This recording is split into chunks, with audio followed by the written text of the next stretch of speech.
ಅಂತರ ಭಕ್ತರು ಕಾಯ್ತಾ ಇರುವಂತ ಕ್ಷಣ ಮಕರ ಜ್ಯೋತಿಯ ದರ್ಶನವನ್ನ ಮಾಡಬೇಕು, ಪುನೀತರಾಗಬೇಕು ಅನ್ನುವಂಥ ಕ್ಷಣ ಇನ್ನೇನು ಕೆಲವೇ ಹೊತ್ತಲ್ಲಿ ಶುರುವಾಗತ್ತೆ. ಈಗಾಗಲೇ ಕೋಟ್ಯಾಂತರ ಭಕ್ತಾದಿಗಳು ಶಬರಿಮಲೆಗೆ ಭೇಟಿಯನ್ನು ಕೊಟ್ಟಿದ್ದಾರೆ, ದೇವರ ದರ್ಶನವನ್ನ ಮಾಡಿದ್ದಾರೆ. ಮಕರ ಜ್ಯೋತಿಯ ವಿಶಿಷ್ಟತೆ, ಮಕರ ಜ್ಯೋತಿಯ ಹಿನ್ನೆಲೆ ಎಲ್ಲವೂ ಕೂಡ ಬಹಳ ಪ್ರಮುಖವಾದದ್ದು ಮತ್ತು ವಿಶೇಷವಾದದ್ದು. ಪ್ರತಿ ಬಾರಿ ಮಕರ ಜ್ಯೋತಿಯ ದರ್ಶನದ ಸಂದರ್ಭದಲ್ಲೂ ಕೂಡ ಏನೋ ಒಂದು ಶಕ್ತಿ ನಮ್ಮನ್ನು ಆವರಿಸ್ಕೊಳ್ಳುತ್ತೆ ಅಂತ ಅಲ್ಲಿಗೆ ಹೋಗುವಂತ ಭಕ್ತಾದಿಗಳು ಹೇಳ್ತಾರೆ. ಅದರ ಹಿನ್ನೆಲೆ ಏನು, ಯಾವೆಲ್ಲ ಆಚರಣೆಗಳನ್ನ ಈ ಸಂದರ್ಭದಲ್ಲಿ ಮಾಡಲಾಗತ್ತೆ, ಇದೆಲ್ಲದ್ರ ಬಗ್ಗೆ ತಿಳಿಸ್ಕೊಡ್ತಾ ಹೋಗ್ತೀವಿ. ಗುರುಜಿ, ಮಕರ ಜ್ಯೋತಿ ಅಂತ ಅಂದಿದ ತಕ್ಷಣ ನಮಗೆಲ್ಲ ಶಬರಿಮಲೆ ನೆನಪಿಗೆ ಬಂದ್ಬಿಡುತ್ತೆ, ಒಂದಷ್ಟು ಆಚರಣೆಗಳು ವಿಚಾರಗಳು ನೆನಪಿಗೆ ಬಂದ್ಬಿಡುತ್ತೆ. ಗುರುಜಿ, ಮಕರ ಜ್ಯೋತಿಯ ಬಗ್ಗೆ ನಾವು ಇತಿಹಾಸದಲ್ಲೂ ಕೂಡ ನಾವು ನೋಡ್ತಾ ಹೋಗ್ತೀವಿ, ಪುರಾಣದಲ್ಲೂ ಕೂಡ ನಾವು ನೋಡ್ತಾ ಹೋಗ್ತೀವಿ. ಶಬರಿ ಮತ್ತು ರಾಮ ಲಕ್ಷ್ಮಣನ ಬಗ್ಗೆನೂ ಕೂಡ ನಾವು ಉಲ್ಲೇಖ ಮಾಡಿರೋದನ್ನ ಕೇಳಿದ್ದೀವಿ. ಆ ಕಥೆಯನ್ನ ಈಗ ನೆನಪಿಸ್ಕೊಳ್ಳೋದಾದ್ರೆ ಗುರುಜಿ, ಏನು ವಿಶೇಷತೆ ಇದೆ ಅಂತ? ಅನೇಕ ಪುರಾಣಗಳು 18, ಮತ್ಸ್ಯ ಪುರಾಣ, ಮಾರ್ಕಾಂಡೇಯ ಪುರಾಣ, ಭಾಗವತ ಪುರಾಣ, ಭವಿಷ್ಯೋತ್ತರ ಪುರಾಣ, ಬ್ರಹ್ಮ ಪುರಾಣ, ಬ್ರಹ್ಮ ವೈವರ್ತ ಪುರಾಣ, ಬೃಹನ್ನಾರದೀಯ ಪುರಾಣ, ಅಗ್ನಿ ಪುರಾಣ, ನಾರದ ಪುರಾಣ, ಕೂರ್ಮ ಪುರಾಣ, ಸ್ಕಂದ ಪುರಾಣ, ಲಿಂಗ ಪುರಾಣ, ಗರುಡ ಪುರಾಣ ಅಂತ 18 ಪುರಾಣಗಳು. ಪುರಾಣ ಅಂತಂದ್ರೆ ಪುರಾ ಅಣತೀತಿ ಪುರಾಣ ಅಂದರೆ ಹಿಂದಿನ ಇತಿಹಾಸವನ್ನು ನಮಗೆ ತಿಳಿಸಿಕೊಡ್ತಕ್ಕಂಥದ್ದೇ ಪುರಾಣಗಳೆಲ್ಲ. ಹಾಗೆ ಈ ಪುರಾಣಗಳಲ್ಲಿ ಅನೇಕ ರಾಮನ ಕಥೆಯನ್ನು ರಾಮಾಯಣದ ಮುಖಾಂತರ ನಾವು ನೋಡ್ತೇವೆ. ಆ ರಾಮಾಯಣದಲ್ಲಿ ಬರತಕ್ಕಂತಹ ಒಬ್ಬ ರಾಮನ ಭಕ್ತೆ ಶಬರಿ. ಆ ಶಬರಿಯ ಕಥೆಯನ್ನು ಕೂಡ ನಾವು ಅನೇಕ ಫಲಗಳನ್ನು ರಾಮನಿಗೆ ಅರ್ಪಣೆಯನ್ನ ಮಾಡಿ ರಾಮನ ಅನುಗ್ರಹವನ್ನು ಪಡೆದವಳು ಆ ಶಬರಿ ಅಂತ.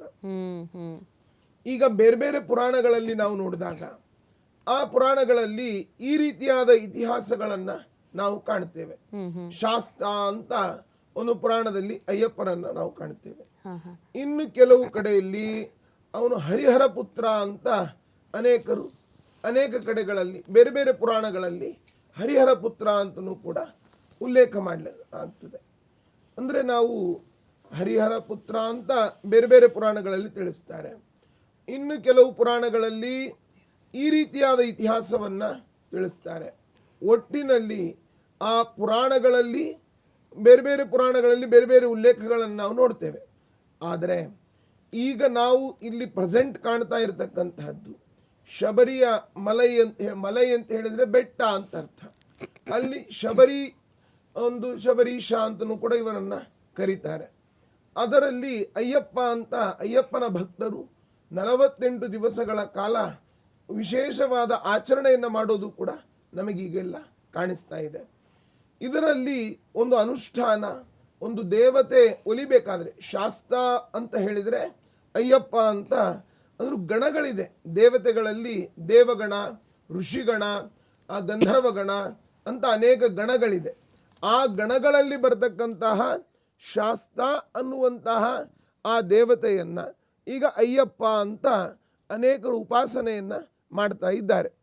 ಆ ಉಪಾಸನೆಯಲ್ಲಿ ಅದು ಅನೇಕ ಪುರಾಣಗಳಲ್ಲಿ ಇತಿಹಾಸಗಳನ್ನು ಕೂಡ ನಾವು ಕಾಣ್ತೇವೆ.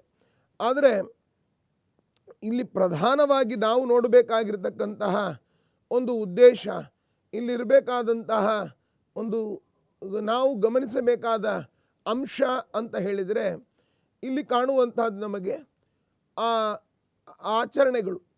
ಅಲ್ಲಿ ಯಾರು ಅಯ್ಯಪ್ಪನ ಮಾಲೆಯನ್ನು ಹಾಕಿಕೊಳ್ತಾರೋ ಆ ಅಯ್ಯಪ್ಪ ಮಾಲಾಧಾರಿಗಳು 48 ದಿವಸಗಳ ಕಾಲ ಒಂದು ಮಂಡಲದ ಪರ್ಯಂತರವಾಗಿ ಅವರ ಆಚರಣೆ ಇರ್ತದೆ.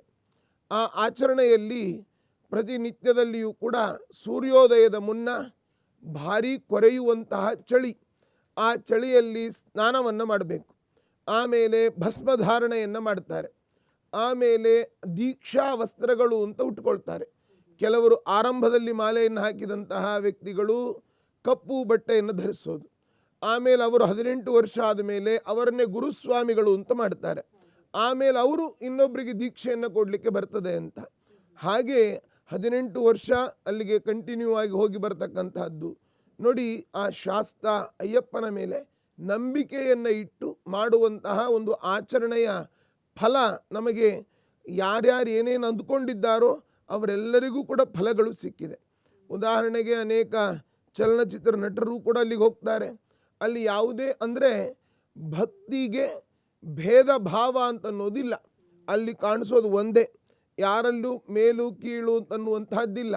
ಅಲ್ಲಿ ಎಲ್ಲೂ ಶ್ರೀಮಂತ ಬಡವ ಅಂತನ್ನೋದಿಲ್ಲ.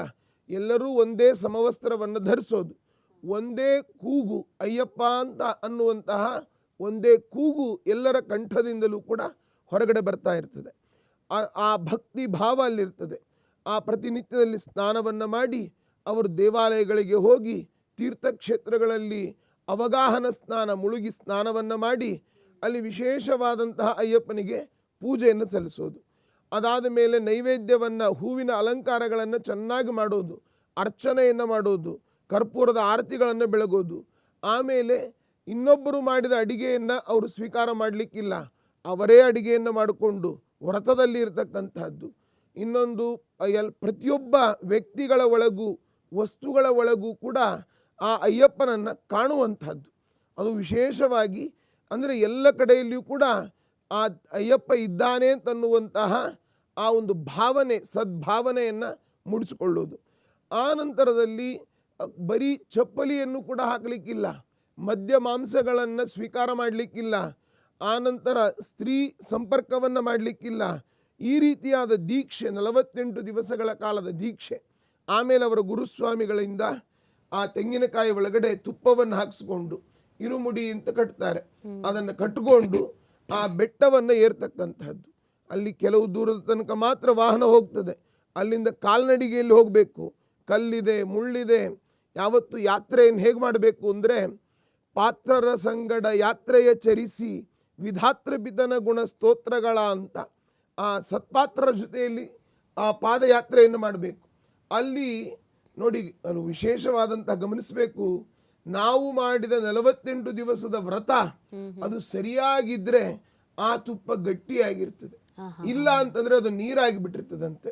ಅಲ್ಲಿ ಹೋದಂತಹ ಭಕ್ತರೆಲ್ಲ ಹೇಳಿದ ಮಾತಿದು. ಆದ್ರಿಂದ ಅದನ್ನ ಅಲ್ಲಿ ನಾವು ಮಾಡಿದ್ ಸರಿ ಆಯ್ತೋ ಇಲ್ಲೋ ಅಂತನೂ ಕೂಡ ಅಲ್ಲಿ ಗೊತ್ತಾಗ್ತದೆ. ಆಮೇಲೆ ಏನಾದ್ರೂ ಅಪಚಾರಗಳಾಗಿದ್ರೆ ಕೆಲವರು ಅಲ್ಲೇ ಬೀಳುವಂತಹ ಅವಕಾಶಗಳಿರ್ತದೆ, ಏನೋ ತೊಂದರೆಗಳಾಗ್ತದೆ. ಎಚ್ಚರಿಸ್ತಾನೆ ಆ ಅಯ್ಯಪ್ಪ ಶಾಸ್ತ್ರ. ಆದ್ದರಿಂದ ಆಮೇಲೆ ಅಲ್ಲಿಗೆ ಹೋಗಿ 18 ಮೆಟ್ಟಲನ್ನು ಏರಿ ಆ ದರ್ಶನ ಪಡೆದಾಗ ಇಲ್ಲಿ ಮಾಡಿದ ವ್ರತಗಳು, ಆ ಕಷ್ಟಪಟ್ಟು ಹೋದಂತಹ ಯಾತ್ರೆ ಅದೆಲ್ಲವೂ ಮರೆತು ಹೋಗ್ಬಿಡ್ತದೆ. ಯಾಕಂದ್ರೆ ದೇವರ ದರ್ಶನ ಆಯಿತು ಅಂತ ಆದರೆ ಅದಕ್ಕಿಂತ ದೊಡ್ಡದು ಇನ್ನೇನೂ ಕೂಡ ಇಲ್ಲ. ಅದರಲ್ಲಿ ಇವತ್ತು ವಿಶೇಷವಾಗಿ ಮಕರ ಜ್ಯೋತಿಯ ದರ್ಶನ ಪಡೆಯುವಂತಹದ್ದು. ನಾವು ಅನೇಕ ಪುರಾಣಗಳಲ್ಲಿ, ಬೇರೆ ಬೇರೆ ಪುರಾಣಗಳಲ್ಲಿ ನಾವು ನೋಡ್ತೇವೆ ಈ ರೀತಿಯಾದ ಜ್ಯೋತಿಯ ದರ್ಶನ ಆಗ್ತದೆ ಅಂತ ಇತಿಹಾಸಗಳಲ್ಲಿ ಇದೆ. ಈಗ ಅದನ್ನ ಬೇರೆ ಬೇರೆಯವರು ಬೇರೆ ಬೇರೆ ರೀತಿಯಲ್ಲಿ ವ್ಯಾಖ್ಯಾನವನ್ನ ಮಾಡ್ತಾ ಅಲ್ಲಿ ಯಾರೋ ದೀಪಗಳನ್ನು ಬಿಡ್ತಾರೆ ಅಂತ. ಅಲ್ಲಿ ಯಾರು ಬಿಡ್ತಾರೋ ಗೊತ್ತಿಲ್ಲ, ಆದ್ರೆ ಅಲ್ಲಿ ಸರಿಯಾಗಿ ವ್ರತದ ನಿಯಮ ಆಚರಣೆಯನ್ನು ಮಾಡಿದ್ರೆ ಆ ಜ್ಯೋತಿ ಖಂಡಿತವಾಗಿಯೂ ಕಂಡೇ ಕಾಣುತ್ತದೆ. ಆದ್ದರಿಂದ ಈ ರೀತಿಯಾದ ಎಲ್ಲ ವ್ರತದ ಆಚರಣೆಗಳಿರ್ಬೋದು, ಅಲ್ಲಿ ಆ ನಿಷ್ಠೆ ಇರ್ಬೋದು, ಅದೆಲ್ಲವೂ ಕೂಡ ನಮಗೆ ರಿಫ್ಲೆಕ್ಟ್ ಆಗೋದು ಎಲ್ಲಿ ಅಂತಂದ್ರೆ, ಅದರ ಫಲದ ಅನುಭೂತಿ ಆಗೋದು ಎಲ್ಲಿ ಅಂತಂದ್ರೆ ಆ ಶಬರಿಮಲೆಗೆ ಹೋದಾಗ್ಲೇನೆ. ಆ ಪಂಪಾದಲ್ಲಿ ಸ್ನಾನ ಮಾಡಬೇಕು, ಆನಂತರದಲ್ಲಿ ಇಲ್ಲಿಗೆ ಹೋಗಿ ದೇವರ ದರ್ಶನವನ್ನು ಪಡಿಬೇಕು. ಅದರಿಂದಲೇನೆ ನಮ್ಮ ಮನಸ್ಸಿನ ಇಷ್ಟಾರ್ಥಗಳು ಖಂಡಿತವಾಗಿಯೂ ನೆರವೇರ್ತದೆ, ಇದರಲ್ಲಿ ಸಂಶಯ ಇಲ್ಲ ಅಂತ ಹೋಗಿ ಬಂದ ಭಕ್ತರ ಅನುಭವದ ಮಾತುಗಳನ್ನು ಕೇಳಿ ನಾನಿದನ್ನು ಹೇಳ್ತಾ ಇದ್ದೀನಿ.